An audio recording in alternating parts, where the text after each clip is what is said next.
C'est pas vrai. C'est pire que ça. Non, non, c'est pas vrai.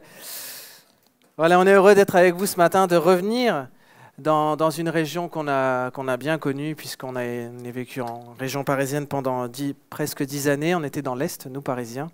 Et c'est là qu'on a rencontré, collaboré aussi avec Andy et Fanja et toute l'équipe à l'époque c'était Bastille, Paris Métropole. Et moi j'ai eu aussi ça m'a fait un petit clin d'œil ce matin aussi quand j'ai vu les belles tours de la Défense, parce que j'ai travaillé à la Défense pendant 5 années, et de voir ces beaux buildings et de voir qu'il y a une église qui est en plein milieu de ces beaux bâtiments, c'est extraordinaire. Vous avez conscience de cette place extraordinaire que Dieu vous a donnée en tant qu'église dans une région de Paris, dans une zone de Paris qui vous est destinée. Amen. Toutes les terres que votre pied foulera vous appartiennent, nous dit la parole. Et cette terre, cette région de plutôt de la Défense et toutes ces villes avoisinantes que vous représentez appartiennent à Jésus-Christ. Amen. Et on est vraiment heureux ce matin d'être là. Vraiment, merci encore Andy, Fanja, pour votre invitation. Merci pour cet honneur que vous nous faites d'être là. Et je voudrais ouvrir la parole de Dieu avec vous. Vous voulez bien? Je suis là pour ça, alors autant le faire. Hein. On va aller dans l'évangile de Jean. Lire un récit que sans doute vous connaissez, qui va nous parler d'un puits et d'une source d'eau vive. Une rencontre imprévue, en tout cas pour une femme, mais qui était prévue par Jésus-Christ. Jean chapitre 4, verset 4.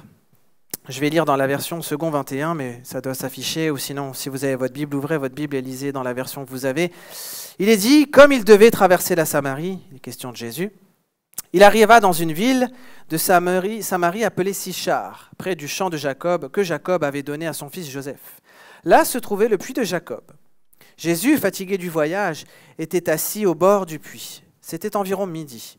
Une femme de Samarie vint puiser de l'eau, et Jésus lui dit, « Donne-moi à boire. » En effet, ses disciples étaient allés à la ville pour acheter de quoi manger. La femme samaritaine lui dit, « Comment, toi qui es juif, tu me demandes à boire, à moi qui suis une femme samaritaine ?» Les Juifs, en effet, n'ont pas de relation avec les Samaritains. Jésus lui répondit, « Si tu savais, quel est le cadeau. » J'ai perdu le fil. Si tu savais, quel est le cadeau de Dieu et qui est celui qui te dit « Donne-moi à boire », tu lui aurais toi-même demandé à boire et il t'aurait donné de l'eau vive. « Seigneur, lui dit la femme, tu n'as rien pour puiser, le puits est profond. D'où aurais-tu donc cette eau vive? Es-tu toi aussi plus grand que notre ancêtre Jacob qui nous a donné ce puits et qui a bu de son eau, lui-même, ses fils et ses troupeaux? » Jésus lui répondit, « Toute personne qui boit de cette eau-ci aura encore soif. En revanche, celui qui boira de l'eau que je lui donnerai n'aura plus jamais soif. Et l'eau que je lui donnerai deviendra en lui une source d'eau qui jaillira jusque dans la vie éternelle. » La femme lui dit, « Seigneur, donne-moi de cette eau afin que je n'ai plus soif et que je n'ai plus à venir puiser ici. » Amen. J'arrête ici la lecture et je vais passer rapidement sur le contexte, je l'ai dit, d'une rencontre très, très particulière parce que cette femme représente un peuple, les Samaritains, Jésus représente le peuple juif, ces deux peuples qui étaient ennemis, impossible de vivre ensemble, de côtoyer un moment, c'était des ennemis. Et c'était une rencontre sans doute encore plus improbable parce que c'était à une heure où personne ne sortait. Cette femme, elle est sortie. Et c'était sans doute improbable aussi parce qu'entre hommes et femmes, c'était pas aussi simple que peut-être ça l'est aujourd'hui d'avoir des échanges. C'était donc peu probable humainement parlant que cette femme rencontre quelqu'un ce jour-là. C'était d'ailleurs son intention de ne rencontrer personne. Mais elle va rencontrer pas n'importe qui, puisque c'était Jésus-Christ, le Sauveur, le Messie. Elle va vivre la révélation de Jésus-Christ au fur et à mesure de son échange avec lui. Mais l'élément qui attire mon attention vraiment ce matin, qui est au cœur de ma pensée, c'est finalement ce lieu de rencontre, ce puits de Jacob, qui symbolise, on peut dire, le point de convergence, le point commun entre ces deux peuples qui, eux, étaient ennemis. Le puits de Jacob, Jacob. Et ce puits représente aussi, ici, à ce moment-là, un lieu de transition. Transition entre l'ancienne alliance qui est représenté par l'image de Jacob, Abraham, Jacob, vous savez, et Jésus-Christ qui, lui, inaugure une nouvelle alliance. C'est un carrefour entre deux étapes cruciales. Alors pour revenir à ce puits, c'est vrai qu'à l'époque de Jésus, il était courant de voir et d'utiliser des puits, souvent à l'extérieur de la ville. Ces puits représentaient une source, la source même principale d'approvisionnement en eau. C'est pas comme nous aujourd'hui, on ouvre un robinet et puis, merci Seigneur, dans nos pays en tout cas, on ne se pose pas la question de savoir s'il n'y a plus d'eau. Mais à l'époque, il fallait aller au puits et espérer qu'il n'y avait pas un problème quelconque pour qu'on puisse prendre de cette eau qui était bonne pour la consommation des hommes et des animaux aussi. Souvent, ces puits d'ailleurs étaient recouverts d'une pierre pour éviter qu'un animal ne tombe ou éviter aussi une quelconque contamination de l'eau, de problèmes sanitaires. Et donc nous voyons au verset 6 une référence à ce puits, et particulièrement il est dit dans ce verset-là qu'il est question de la source du puits de Jacob. Cela donc confirme que ce puits était alimenté par une source, sans doute souterraine, une source constante qui alimentait, qui remplissait, si je puis dire, ce puits et qui permettait donc de stocker cette eau à l'intérieur. Mais la caractéristique de ce puits, qui peut-être aussi en fait sa limite, et pour nous ce matin peut-être un défaut ou potentiellement peut-être une limite, c'est que quand bien même ce puits était alimenté par une source d'eau, par définition, un puits est un lieu de stockage. Donc, un lieu où l'eau allait stagner, elle allait s'arrêter jusqu'à ce qu'elle soit prise, et puis c'est un cercle après, l'eau se remplit à nouveau dans le puits. Et donc cette eau, bien sûr, sauf incident, elle allait rester potable, c'était le but, mais peut-être aussi qu'elle ne bénéficiait plus des atouts d'une eau qui est constamment renouvelée. Il fallait vider le puits pour que le puits se remplisse. Et Jésus donc arrive devant cette femme et il l'interpelle à propos de cette eau. Et il va lui proposer quelque chose qui semble inattendu, nouveau pour elle et même incompréhensible, puisqu'il va lui dire, écoute, tant que tu voudras boire de cette eau, tu auras soif, mais moi, au verset 14, en revanche, celui qui boit de l'eau que je lui donnerai n'aura plus jamais soif. Et il deviendra en lui, il deviendra en elle une source d'eau qui jaillira jusque dans la vie éternelle. Waouh, quelle proposition pour une femme qui tous les jours, sans doute, allait avec sa cruche chercher de l'eau. Là, la proposition lui est faite d'avoir une source inépuisable à sa portée qui jaillira même d'elle. C'était c'était sans doute difficile pour elle de comprendre, mais elle s'est laissée enthousiasmer par cette proposition de Jésus. Bien sûr, elle ne percevait pas le caractère spirituel des propos de Jésus, pas tout de suite. Et elle réagit exaltée, elle se laisse à croire qu'elle n'aura plus soif, qu'elle n'aura même plus besoin de venir à ce puits. Et Jésus, bien sûr, ne parle pas d'une source d'eau naturelle ici, mais de son esprit. Cette eau vive, l'esprit de Dieu, son esprit qui veut habiter tout homme, qui veut vivre dans le cœur de tout homme, toute femme, et qui agit en nous, qui agit dans l'homme, qui veut agir dans l'homme, la femme comme une source intarissable. Et pour nous qui avons accès à cette eau aussi, parce qu'on n'a peut-être pas accès à des puits, mais on a accès à une eau qui est renouvelée chaque jour, cette eau nous fait penser à cette eau du Saint-Esprit qui œuvre dans nos vies.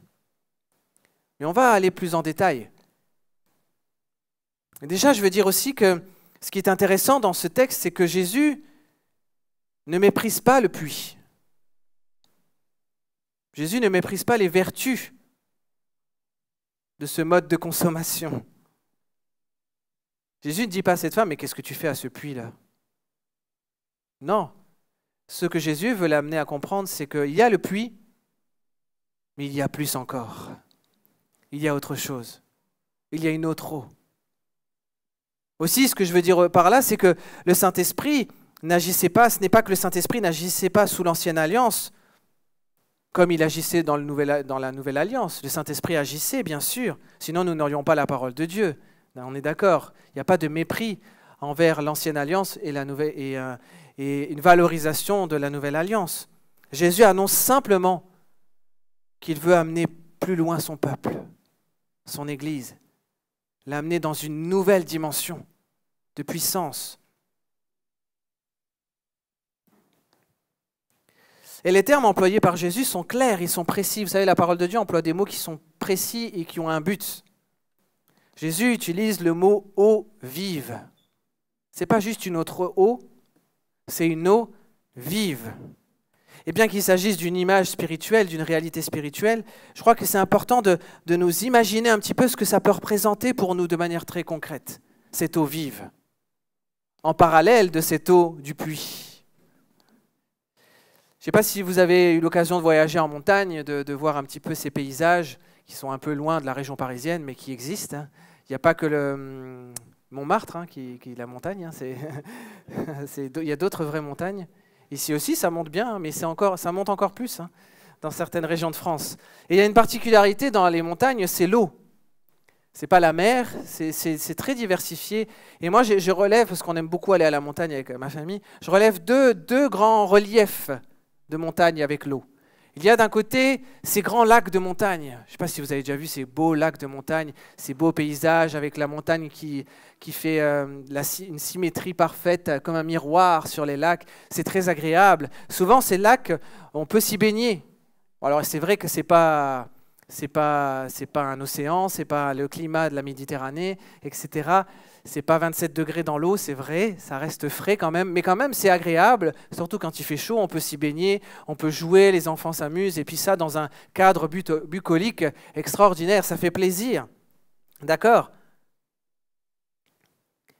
Mais il faut aussi avouer que du coup cette eau de lac, c'est pas forcément une eau qu'on peut boire, parce que c'est une eau qui stagne.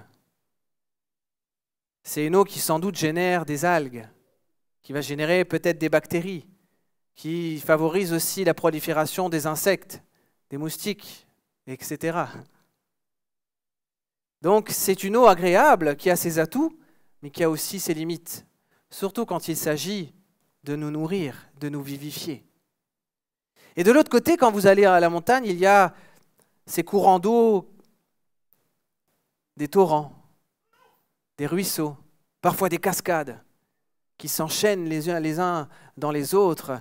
On ne sait parfois d'où ils viennent et on ne sait pas où ils vont, mais ils sont là et on est spectateur de cette puissance des éléments, de ce débit d'eau-là qui arrive. Alors c'est vrai que c'est peut-être moins confortable, on n'aura pas forcément idée d'aller se baigner au milieu d'un torrent. Ou alors on essaye de mettre les pieds et puis on marche sur une pierre et puis après on dit bon là je ne vais pas plus loin parce que je risque d'être emporté ou alors je risque de tomber, de mouiller, on fait marche arrière mais c'est assez périlleux. Pour autant cette eau elle a une particularité, c'est que comme elle est constamment renouvelée, vous savez ce qu'on peut faire? On peut prendre une gourde, on la plonge dans l'eau et on peut boire de l'eau fraîche. Alors il ne faut pas trop en boire non plus parce que c'est vrai que nous citadins que nous sommes, on n'a plus l'habitude de boire de l'eau qui descend des montagnes. On est plus Evian, c'est juste une étiquette sur une bouteille pour nous, ou Vittel, ou je sais pas quoi, cristalline. Mais c'est quand même nourrissant. Ça fait du bien. Quand il fait chaud, quand on a marché pendant des heures, on met sa gourde ou on met sa main comme ça et on boit cette eau vive, on se rafraîchit le visage. Waouh! Ça vaut toutes les clims du monde. Ça fait du bien. Ce sont les vertus de cette eau vive, renouvelée. Il y a très peu de possibilités qu'il y ait une bactérie ou s'il y a une feuille, elle s'en va vite la feuille. S'il y a une bestiole, ça part. Elle est avec le frottement des pierres, ça purifie l'eau. Elle est transparente. Et je vois ici une image extraordinaire pour nous aussi. Et ce parallèle donc entre cette eau du puits et cette eau vivifiante qui coule. Moi, je vois ici deux scénarios pour nous ce matin, pour nos vies, concernant ce puits et cette eau vive. La réalité est la suivante, c'est que on peut rester et continuer d'aller au puits, comme cette femme. On peut continuer de boire à notre soif à ce puits. Sauf incident majeur, il devrait toujours y avoir de l'eau dans ce puits. C'est vrai. Ce puits, je ne veux pas mettre une connotation négative à ce puits. Il y a de fortes chances que ce puits contienne toujours de l'eau. Pour notre vie chrétienne, Ça veut dire aussi que aller à ce puits, ce n'est pas de la désobéissance. Ça ne veut pas dire vivre dans l'incrédulité. Ça n'est pas quelque chose de négatif.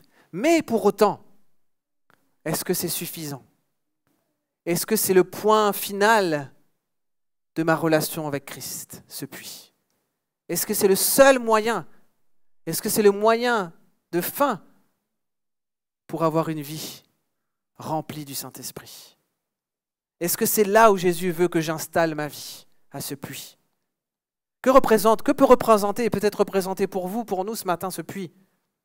Ce puits peut représenter notre relation avec Jésus. Et comme je vous l'ai dit, j'ose espérer que notre relation avec Jésus, elle est bonne. Une relation dans laquelle on vient puiser quand on a besoin, quand on a soif. Ce puits représente aussi, il faut l'avouer, nos habitudes, nos traditions chrétiennes, notre mode de vie chrétien, notre éducation, notre culture, notre connaissance de la parole, etc. Et nous venons à ce puits, nous venons dans la présence de Dieu, nous venons assez tôt pour nous sentir rassasiés parce qu'on en a besoin, parce que sans eau, nous mourrons. Mais est-ce que Jésus a seulement prévu cela pour nous? C'est vrai. Quand on parle du Saint-Esprit, quand on parle de la puissance de ce fleuve d'eau vive, ce fleuve du Saint-Esprit qui coule, parfois on va dire, on est prêt occasionnellement à voir le Saint-Esprit agir, à nous surprendre. J'ai bien dit occasionnellement, parce que quand c'est un peu trop souvent, c'est trop pour moi. On est prêt quand il y a une réunion spéciale, quand il y a un week-end, un rassemblement, quand parfois c'est dans d'autres villes, dans d'autres régions, on y va, on sait que c'est un week-end dédié pour ça, on y va, mais pas trop quand même. Hein. Il faut que je retourne à mon puits après. Parce que je l'aime bien, l'eau du puits. Je l'aime bien, la relation que j'ai aujourd'hui avec Jésus. Elle me suffit. Cette eau, elle a un goût familier. Je ne suis pas habitué à cette eau-là qui vive parce que ça change un peu selon les saisons. Moi, j'ai mes habitudes. J'ai la maîtrise des choses. Je sais à quelle heure je me lève le matin, à quelle heure je lis ma Bible, à quelle heure je prie, et puis quand j'ai terminé, et puis moi je vais toujours au deuxième culte, parce que c'est celui qui me convient bien, etc., etc. Et j'ai mon rythme de vie chrétienne très bien, il faut être ordonné, c'est très important. Mais l'eau vive, pas trop quand même. Oui, mais ce n'est pas ce que Jésus a proposé à cette femme, de rester au puits. Parfois, nous, on va dire que ma vie chrétienne, la vie que j'ai aujourd'hui, elle me suffit. Alors c'est vrai. Maintenant que vous en parlez, bon, c'est pas la vie la plus explosive, dans le bon sens du terme, la plus intensive, la plus vivifiante. C'est vrai que quand je regarde un peu ce que les autres peuvent vivre, bon, des fois je suis un peu envieux, mais finalement, cette vie un peu stagnante, ça me va, quoi. Ça pourrait être pire, pasteur. Je ne vis pas dans le péché, ou je ne fais pas des choses mauvaises, je suis ordonné, je suis fidèle, etc. Je fais pas de bruit, mais je suis quand même bien, quoi. Aussi, ne voyons-nous pas quelquefois l'eau de l'action du Saint-Esprit simplement comme un lieu où nous allons quand nous avons soif? On se sent desséché. Ah, allez, je vais aller voir le Saint-Esprit. Je vais au puits. Et puis après, nous retournons à nos occupations ou nos préoccupations. Et parfois, elles nous éloignent de Jésus-Christ. Et puis, qu'est-ce qu'on fait au bout d'un certain temps? On revient au puits. Parce que la cruche s'est vidée. Parce qu'il a fait très chaud. Parce qu'on a traversé le désert et on avait besoin de plus d'eau que d'habitude. Et on a besoin. Et on revient constamment à ce puits. Et il n'est pas question de toucher à ce puits, pas question de toucher à mes manières de vivre. Je ne suis pas prêt à ça.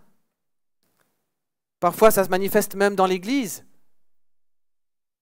On est tellement enfermé dans un schéma, dans une manière de faire qu'on ne veut pas toucher à rien, au fonctionnement, aux réunions, aux horaires, au planning, aux événements de l'Église, etc. On est bien dans cette petite routine, ça fonctionne bien. On a des baptêmes, on a des gens qui se convertissent. On a des habitudes, etc. On a les enfants qui viennent, voilà, on fait des beaux programmes et tout. Ça fonctionne bien ainsi. On a tous nos repères, j'ai tous mes repères. Et c'est comme ça que je renouvelle ma foi. Je viens à ce puits. Et je peux difficilement envisager de faire autrement. Mais encore une fois, est-ce que Jésus veut? Est-ce que c'est ce que Jésus veut pour nous? Que nous venions constamment ou régulièrement ou rarement à un puits. Est-ce que Jésus a voulu laisser cette femme au puits? Jésus n'a rien gagné pour lui de rencontrer cette femme. Et elle fuyait la rencontre avec quelqu'un. Mais pourtant, cette rencontre a bouleversé sa vie. Jésus va dire à cette femme, et peut-être que ce matin, le Seigneur, par son esprit, voudrait nous dire, mais si tu bois encore de cette eau, qui n'est pas mauvaise, qui est bonne, mais c'est un fait aussi, tu auras toujours soif. Tu auras encore soif. Tu vas peut-être être insatisfait à un moment donné dans ta vie. Tu vas peut-être te lasser à un moment donné de boire de cette eau. Tu vas te fatiguer, tu vas avoir l'impression de vivre une vie de ritournelle, de tourner en rond dans ta vie chrétienne. Parce que c'est toujours le même schéma. Ma cruche, je marche, je remplis, je rentre et je bois et je vide, etc., etc. C'est pas ça que je veux pour toi, nous dit le Seigneur. Jésus a dit, l'eau que je lui donnerai deviendra en lui, en elle, une source d'eau vive. Une source qui jaillira jusque dans la vie éternelle. Ça, c'est les dimensions de Dieu. Ce n'est pas pour nous, ce n'est pas égoïste, c'est une eau qui jaillit et qui jaillit jusque dans l'éternité. Ce sont les proportions de Dieu. Et les proportions de Dieu ne sont pas pour lui, elles sont pour nous. Jésus n'a pas besoin de cette eau vive, il est l'eau vive. C'est pour nous. Et plus tard, Jésus dira... Dans le chapitre 7, il va dire, celui qui croit en moi, il dit des fleuves d'eau vive. Ah, ce n'est pas juste un petit ruisseau d'eau, hein. Des fleuves d'eau vive couleront de son sein. Moi, je crois que Dieu veut plus qu'un puits de sa présence dans nos vies. Il veut des fleuves d'eau vive qui jaillissent de nous, qui jaillissent de toi. Alors, ça peut nous rendre mal à l'aise, ça peut nous déranger parfois de parler d'un fleuve d'eau vive. Quand on est peut-être parfois quelqu'un d'assez discret, on ne fait pas trop de bruit, on n'est pas très extraverti. C'est très bien d'être extraverti, hein, il n'y a pas de problème à ça. Mais parfois on se dit, moi je ne veux pas faire trop de bruit, je veux pas faire... C'est pas du bruit, l'eau vive. C'est une eau qui est vivante, une eau qui est vivifiante. Des fleuves d'eau vive, oh là là, c'est un peu trop pour moi, c'est pas pour moi. Oui, je suis dans une église de Pentecôte, mais bon, quand même, pas à ce point-là, quoi. Pas trop pour moi, ça va déborder, pasteur. Parfois, on a peur que ça déborde. Bien sûr, il y a eu des débordements. Et souvent, on utilise, moi le premier, souvent quand j'étais jeune dans ma foi, j'utilisais toujours les mauvais exemples pour bâtir ma vie. Ça, c'est un réflexe qu'on a, les humains. On utilise des mauvais exemples, ce qu'il ne faut pas faire pour dire, tu vois, moi je ne ferai jamais ça.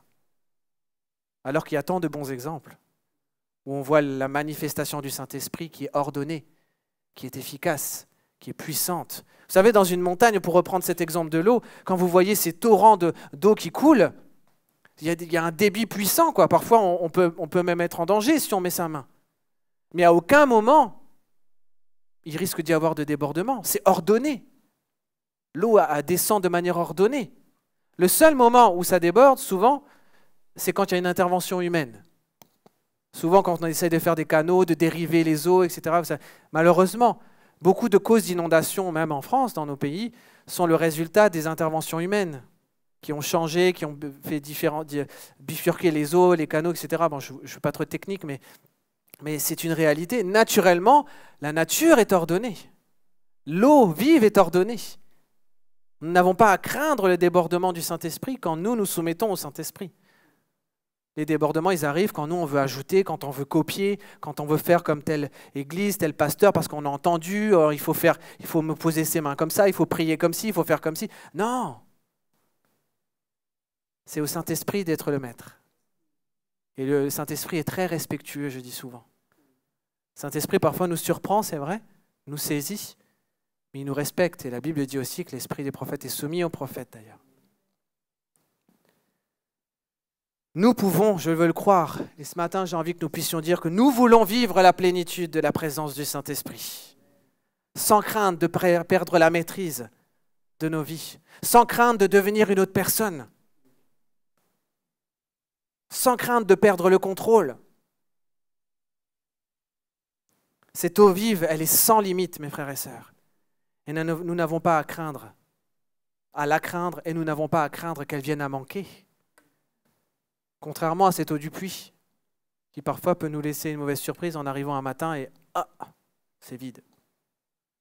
Et je veux croire en ce jour de Pentecôte que cette eau vive représente l'effusion du Saint-Esprit, tout particulièrement, qui permet à chaque croyant, qui permet à chaque enfant de Dieu, qui permet à chaque membre de l'Église de la porte, de marcher continuellement sous l'impulsion et la puissance du Saint-Esprit. Vous savez, dans les temps des prophètes, dans l'Ancienne Alliance, la manifestation du Saint-Esprit était semblable à ces puits. Il fallait attendre de voir le prophète. Il fallait attendre qu'il ait reçu la parole de Dieu, ou la vision, ou le songe, et qu'il la partage, qu'il la communique. Les hommes étaient dépendants de ces prophètes, dépendants de ce puits. Mais depuis Acte 2, depuis l'effusion, depuis que le Saint-Esprit est descendu dans cette chambre haute, nous pouvons tous recevoir de Dieu la puissance qui fait de nous des témoins. Vous recevrez. C'est la prophétie de Joël, dans les derniers temps. Si on n'est pas aujourd'hui dans les derniers temps, si à l'époque ils pensaient être dans les derniers temps et que si on ne pense plus être dans les derniers temps, c'est qu'on a inversé le calendrier. Plus que jamais, cette prophétie, cette parole est pour nous, pour nos enfants. C'est aujourd'hui. Dans l'Église de Jésus, nous ne souhaitons pas seulement être au bénéfice du ministère du Saint-Esprit, de l'œuvre du Saint-Esprit. On ne veut pas juste voir l'action du Saint-Esprit de loin ou dans la vie des autres. Mais nous désirons, et j'aimerais que ça puisse être votre prière ce matin, nous désirons que le Saint-Esprit ait un accès total, profond dans nos vies. Une source qui jaillit de nous, une source vivifiante, une source intarissable, une source qui jaillit jusque dans l'éternité. L'apôtre Paul va dire aux Éphésiens, au chapitre 5, verset 16, il dit « Mettez à profit les occasions qui se présentent à vous, car nous vivons des jours mauvais. » C'est pourquoi ne soyez pas déraisonnables et comprenez ce que le Seigneur attend de vous. Ne vous enivrez pas de vin, cela vous conduirait à une vie de désordre. Mais laissez-vous constamment remplir par le Saint-Esprit. Laissez-vous constamment remplir par le Saint-Esprit. Si le vin est le symbole ici du désordre, le Saint-Esprit est le symbole de l'ordre qui nous remplit constamment. Et je veux nous dire ce matin, qui ce matin refuserait? Si on lui proposait, si quelqu'un venait chez vous, ça n'arrivera pas, ne le faites pas, mais si quelqu'un venait chez vous et vous dire, écoutez, je vous propose de vous installer une source d'eau intarissable, de mettre un petit robinet là, au fond de votre cuisine, là, vous n'ouvrez plus le robinet maintenant, vous ouvrez ce robinet-là, c'est gratuit, c'est illimité, c'est une eau qui est douce, qui est bonne. Alors humainement parlant, on va lui dire, oui, bien sûr, oui, je ne te crois pas du tout, rentre chez toi. Mais spirituellement parlant, comprenez mon image, si on nous proposait aujourd'hui, dans nos maisons, d'avoir un accès illimité à une eau source, une eau gratuite, une eau pure, une eau désaltérante, qui refuserait de continuer à payer tous les mois sa facture d'eau? Puis parfois, l'eau n'est pas propre. Je ne parle même pas de l'eau de la Seine, hein, je parle de l'eau du robinet. Et là, on a une eau qui est bonne. On dirait tous oui, installez-moi ça tout de suite. Pourtant, beaucoup de croyants, et je dis ça avec du respect, hein, beaucoup de croyants considèrent le ministère, l'œuvre et le baptême du Saint-Esprit comme secondaire, comme loin d'eux.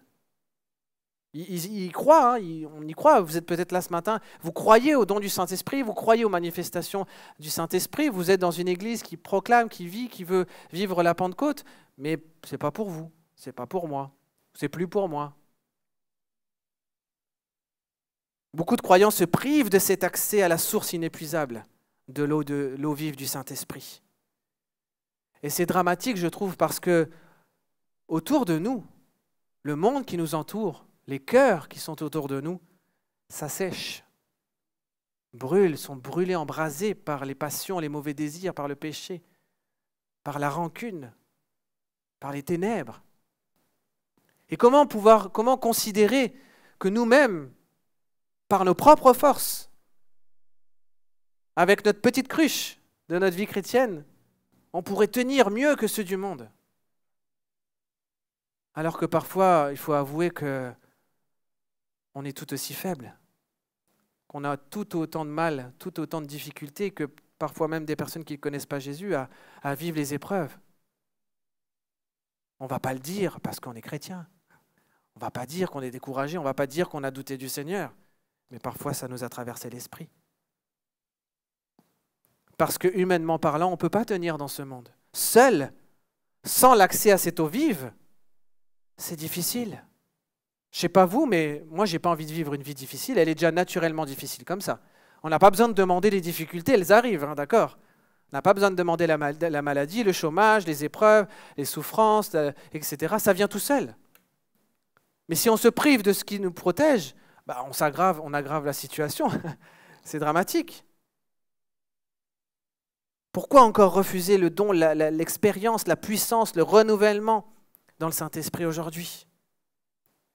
Parfois, on va dire, mais je ne me sens pas prêt, c'est pas encore le temps pour moi, j'ai des choses à régler dans ma vie, etc., avant de demander le baptême, avant de vivre cette plénitude du Saint-Esprit.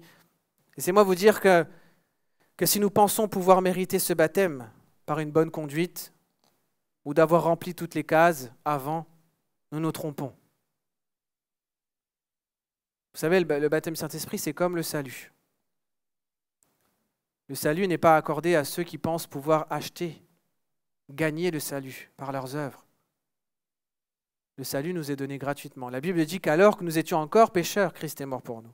Jésus n'a pas attendu qu'on soit des bonnes personnes pour nous sauver. Et de la même manière, Dieu n'attend pas qu'on ait gravi tous les échelons de la vie chrétienne pour dire maintenant je vais te baptiser du Saint-Esprit. Parce que sinon, vous savez ce que ça veut dire ? C'est qu'on se croit meilleur que Dieu. Si on pense qu'avec nos mérites, ça veut dire que Dieu nous dit « Ah, c'est bien, tu as gagné mon baptême, tu as gagné mon Saint-Esprit. » La Bible dit, même par rapport à nos faiblesses, à notre péché, que le Saint-Esprit est là pour nous aider dans nos faiblesses. Le Saint-Esprit, ce n'est pas une médaille des Jeux Olympiques. Ce n'est pas la récompense. Parce que je n'ai pas péché depuis 3 mois, alors là, je peux demander au Saint-Esprit de me baptiser.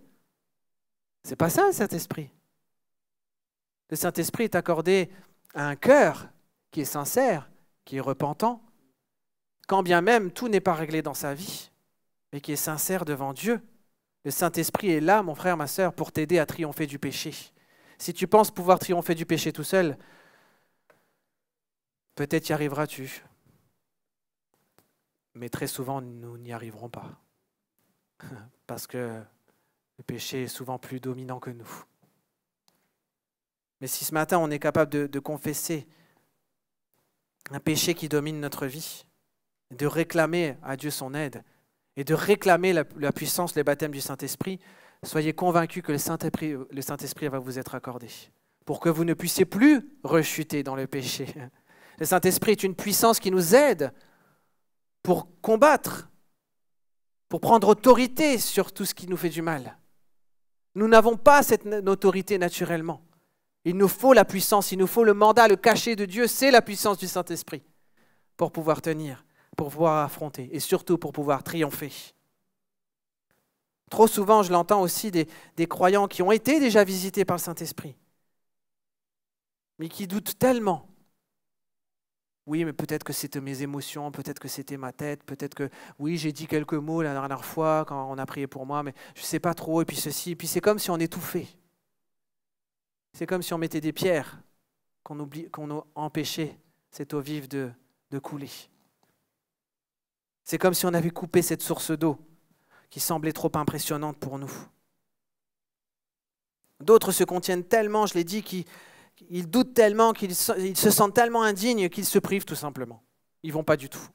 Peut-être quelqu'un se prive complètement, il fuit complètement ce sujet du Saint-Esprit, de la puissance de cette eau vive. Parce que c'est trop, c'est pas possible. Je veux rappeler que Jésus a proposé cette eau vive à une femme qui n'avait pas le profil de la bonne chrétienne. Parce qu'il semble qu'elle avait un problème dans sa vie maritale. Elle va devoir régler, elle va devoir travailler. Mais Jésus lui a proposé déjà cette eau vive, qu'elle a fini par accepter. Je continue, et peut-être l'équipe peut commencer à s'approcher, les musiciens, s'il vous plaît. Je veux continuer en disant que beaucoup trop de chrétiens qui ont expérimenté le baptême du Saint-Esprit ne parlent pas ou ne parlent plus dans l'Esprit, ne prient plus en langue depuis des années. Parfois, pour certains chrétiens, la dernière fois qu'ils ont parlé, et peut-être que c'est votre cas, la dernière fois que vous avez parlé en langue, c'est quand vous avez été baptisé du Saint-Esprit. Et depuis, plus rien. Et le parler en langue, oui, c'est le signe. Mais ce n'est pas juste le label pour dire c'est bien, c'est bon. Le parler en langue, c'est une puissance dans nos bouches qui nous permet de prier quand nous ne pouvons plus prier.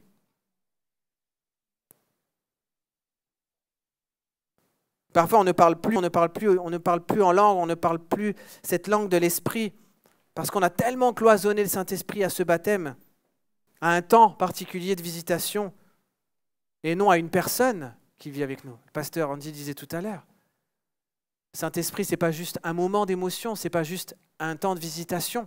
Quand nous accueillons le Saint-Esprit, c'est une personne que nous accueillons, qui est avec nous tous les jours. Jésus a dit, je suis avec vous tous les jours jusqu'à la fin du monde. Il parlait du Saint-Esprit. L'Esprit de Dieu, c'est Jésus-Christ, d'accord? Ce pas des personnes différentes. C'est le même ADN. C'est le même Dieu qui agit en nous, qui fait tout en nous. Parfois, c'est notre routine chrétienne ou notre routine tout court qui a pris le dessus et finalement nos prières, c'est les prières du matin, du midi et du soir. Et on ne sait plus comment prier. Alors plutôt que d'utiliser cette langue de l'esprit, on répète toujours les mêmes phrases, toujours les mêmes mots. Au moins on a prié, au moins j'ai prié. Mais c'est comme si on retournait à ce puits. Alors que le Saint-Esprit, quand il parle à travers notre bouche, notre prière est renouvelée, elle est vivifiée. Quand on prie en langue, notre esprit ne sait peut-être pas ce qu'on est en train de dire. Mais le Saint-Esprit, lui, il intercède, il parle par des soupirs. Il sait parler au Père. Il sait prier, il sait intercéder. Il sait combattre. Il sait prier pour cette personne. Il sait prier pour cette situation, le Saint-Esprit. Nous, on ne sait plus comment faire. Et on finit par dire toujours les mêmes mots. On finit par arrêter de prier. Et là, c'est encore plus dramatique. On finit par être habité par le découragement. On n'en peut plus d'aller tous les jours à ce puits pour chercher le Saint-Esprit. Alors que le Saint-Esprit, il suffit d'ouvrir notre bouche et le Saint-Esprit prend le relais.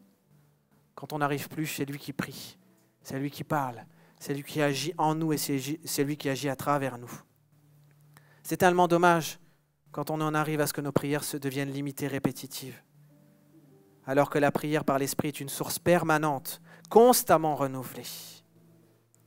Et l'histoire de cette femme se termine avec ses propos un peu plus loin, on ne les a pas lus, mais l'évangéliste Jean va dire qu'à un moment donné, les mots encore une fois sont précis, cette femme va laisser sa cruche et elle va aller dans son village dire « Il y a un homme qui a dit quelque chose sur ma vie. Il m'a raconté. Il y a un homme qui est capable de faire quelque chose. » Et la Bible nous dit que plusieurs Samaritains de cette ville ont cru en Jésus à cause de cette déclaration de foi de cette femme. Et après, Jésus est venu et il a fait aussi un travail là-bas. Mais cette femme, c'est ça qui est extraordinaire. Cette femme venait vivre une relation avec Dieu qui était assimilable à ce puits, où elle venait jour après jour prendre de cette eau. Sa relation à Dieu, c'était la relation de ses ancêtres. C'était le Dieu d'Abraham, d'Isaac et de Jacob. C'était le Dieu de ses traditions, le Dieu de ses habitudes. Quand elle a rencontré Jésus, elle a laissé sa cruche et elle est partie dans sa maison avec celui qui était l'eau vive.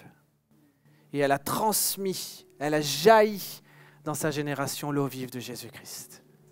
Cette femme est devenue l'une des premières évangélistes dans sa génération, en témoignant de cet homme qui ne l'a pas condamné, qui ne l'a pas jugé, qui a dévoilé la vérité, mais qui a changé sa vie. Que diriez-vous ce matin, mes frères et sœurs, mes amis, de laisser la cruche au bord du puits et de dire, Seigneur, donne-moi de cette eau vive. Donne-moi de cette eau vive, Seigneur. Cette eau qui ne me donne plus soif, humainement parlant, charnellement parlant, mais qui me renouvelle jour après jour. Cette eau dont je n'ai plus besoin de réclamer, de mendier, puisqu'elle est en moi, elle jaillit jour après jour. Tout ce que j'ai besoin, c'est de rester connecté à toi, Seigneur. J'aimerais qu'on puisse se lever maintenant. J'aimerais qu'on puisse se tenir dans la présence de Dieu. J'aimerais que vous puissiez laisser le Saint-Esprit interpeller votre cœur maintenant quelques instants. J'aimerais que vous puissiez inviter le Saint-Esprit à venir faire une œuvre toute nouvelle en vous. J'aimerais que vous puissiez avoir peut-être le courage de dire au Seigneur, « Seigneur, c'est vrai que ma vie chrétienne est comme cette femme qui va puiser dans un puits.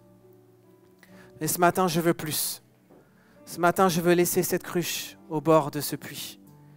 Et je veux aller à celui qui est la source d'eau vive. Je veux être renouvelé dans le Saint-Esprit. J'aimerais t'inviter à toi qui n'es pas baptisé dans le Saint-Esprit. Arrête de te poser 36 questions. Sors de ton rang. Viens devant. On va prier ensemble, invoquer le nom de celui qui baptise d'eau et d'esprit. Et il va te bénir, il va te remplir, il va remplir ta bouche. Ne te pose pas des questions, comment tu vas faire, comment tu vas en dire. La Bible dit, ouvre ta bouche et je la remplirai. Le Saint-Esprit va agir avec toi. Il ne va pas te surprendre, il ne va pas te maltraiter. Il va venir faire quelque chose de nouveau.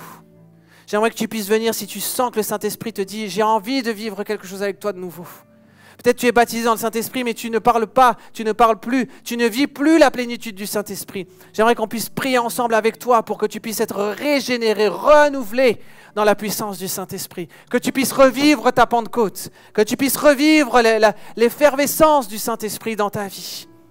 Que tu puisses raviver ce feu qui était en toi et que tu as laissé peut-être s'éteindre. Ça nous arrive à tous.